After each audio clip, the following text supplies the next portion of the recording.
Hi అండి, welcome to Pushparani Nagaraj YouTube channel. మన channel first time చూస్తున్నట్లయితే సబ్స్క్రైబ్ చేసుకోండి. పక్కనే ఉన్న బెల్ ఐకాన్ని టచ్ చేయండి. ఆల్ నోటిఫికేషన్స్ మీకు వస్తాయండి. ఈరోజు ఈ వీడియోలో బెండకాయ పులుసు జిగురు లేకుండా ఈజీ వేలో టేస్టీగా ఎలా చేయాలో చూద్దామండి. వేడివేడిగా రాగి సంగటి చేసుకొని ఈ బెండకాయ పులుసు వేసుకొని తిన్నారంటే చాలా టేస్టీగా ఉంటుంది, అద్భుతంగా ఉంటుందండి. రైస్ లేకైనా బాగుంటుందండి. ఒకసారి మీరు ట్రై చేయండి. ఇంకెందుకు ఆలస్యం, బెండకాయ పులుసు చేద్దాం పదండి. ముందుగా 1/2 kg బెండకాయలు తీసేసుకొని చిన్న చిన్న ముక్కలుగా కట్ చేసి పెట్టేసుకున్నానండి. ఇలా ప్యాన్ తీసేసుకొని అందులోకి 2 టేబుల్ స్పూన్ల ఆయిల్ వేసేసుకోండి. మనం ముందే కట్ చేసుకున్న బెండకాయ ముక్కలను కూడా ఇందులో వేసేసుకోండి. ఇలా బెండకాయల్ని ముందే ఫ్రై చేసి పెట్టుకోవడం వల్ల బెండకాయ ముక్కలు పులుసులో జిగురు లేకుండా ఉంటుందండి. చాలా టేస్టీగా ఉంటుందండి. ఇవి ఫ్రై అయ్యేలోపు పెద్ద నిమ్మకాయ సైజు అంత చింతపండు నానబెట్టేసి పెట్టుకుందామండి. అలాగే ఒక మీడియం సైజ్ ఆనియన్, ఒక టమోటా కట్ చేసి పెట్టేసుకుందామండి. ఒక పెద్ద వెల్లుల్లి కూడా తీసేసుకొని పొట్టు ఒలుచుకొని పచ్చాగా దంచేసి పెట్టేసుకుందామండి. బెండకాయ ముక్కలు ఫ్రై అయిపోయాయండి. ఫ్రై అయిపోయిన తర్వాత వీటిని సపరేట్గా ఒక ప్లేట్లోకి తీసేసి పక్కన పెట్టేసుకుందామండి. తర్వాత అదే ప్యాన్లో పోపు వేసుకుందామండి. ఇలా బెండకాయ ముక్కలు పక్కన పెట్టేసుకున్న తర్వాత అదే ప్యాన్లోకి 2 స్పూన్ల ఆయిల్ కూడా వేసేసుకోండి. ఆయిల్ వేడెక్కాక అందులోకి 1/2 టీ స్పూన్ ఆవాలు వేసేసుకోండి.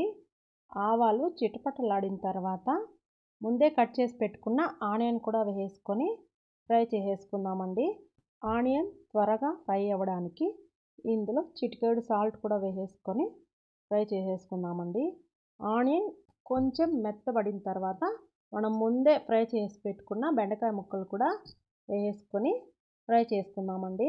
కొద్దిసేపు ఇలానే ఫ్రై చేసి మూత పెట్టేసి మగ్గించుకుందామండి. చూడండి, బెండకాయ కూడా బాగా ఫ్రై అయిపోయిందండి. ఇప్పుడు మూత తీసి మళ్ళీ ఒకసారి కలిపేసుకొని కట్ చేసుకున్న టమోటా ముక్కలు కూడా వేసేసుకుందామండి. వేసేసుకున్న తర్వాత ఇందులోకి 1/2 టీ స్పూన్ పసుపు కూడా వేసేసుకొని ఫ్రై చేసేసుకుందామండి. తర్వాత ఇందులోకి రుచికి తగినంత ఉప్పు కూడా ఇప్పుడే యాడ్ చేసుకోండి. అప్పుడు బెండకాయ ముక్కలకు కూడా ఉప్పు బాగా పట్టి టేస్ట్ బాగుంటుందండి. తర్వాత మనం ముందే పచ్చాగా దంచుకున్న వెల్లుల్లి కూడా వేసేసుకొని ఫ్రై చేసేసుకుందామండి. తర్వాత మూత పెట్టేసి ఒక 5 నిమిషాలు మగ్గించండి, సరిపోతుంది. ఇప్పుడేమంటే చిటికెడు ఇంగువ కూడా వేసుకోండి, ఫ్లేవర్ బాగుంటుందండి. తర్వాత ఒక చిటికెడు మెంతి పౌడర్ కూడా వేసుకోండి.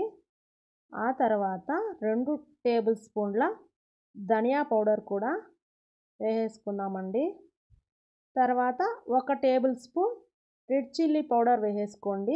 మీరు కారం తినేదాన్ని బట్టి కారం వేసేసుకోండి. నేనైతే ఇక్కడ 1 టేబుల్ స్పూన్ అయితే వేసాను. ఆ తర్వాత చింతపండు పులుసు కూడా వేసేసేయండి. ఇప్పుడే ఉప్పు కారం అంతా చూసుకొని తక్కువైతే యాడ్ చేసుకోవచ్చండి. తర్వాత కరివేపాకు కూడా 2 రెబ్బలు వేసేసుకొని మూత పెట్టేసి ఒక 10 నిమిషాలు ఉడికించండి చాలు. మన బెండకాయ పులుసు రెడీ అయిపోతుందండి. చూడండి, బెండకాయ పులుసు రెడీ అయిపోయిందండి. ఇప్పుడు ఇందులోకి సన్నగా తరిగిన కొత్తిమీర కూడా వేసేసుకొని సర్వ్ చేయడమేనండి. ఆలస్యము. పుల్లగా కారంగా చాలా టేస్టీగా ఉంటుందండి. ఒకసారి మీరు ట్రై చేసి మీకు ఎలా కుదిరింది మీ అమూల్యమైన ఫీడ్బ్యాక్ని నాకు కమెంట్ చేయండి. మళ్ళీ ఒక మంచి రెసిపీతో కలుద్దామండి. Take care, bye.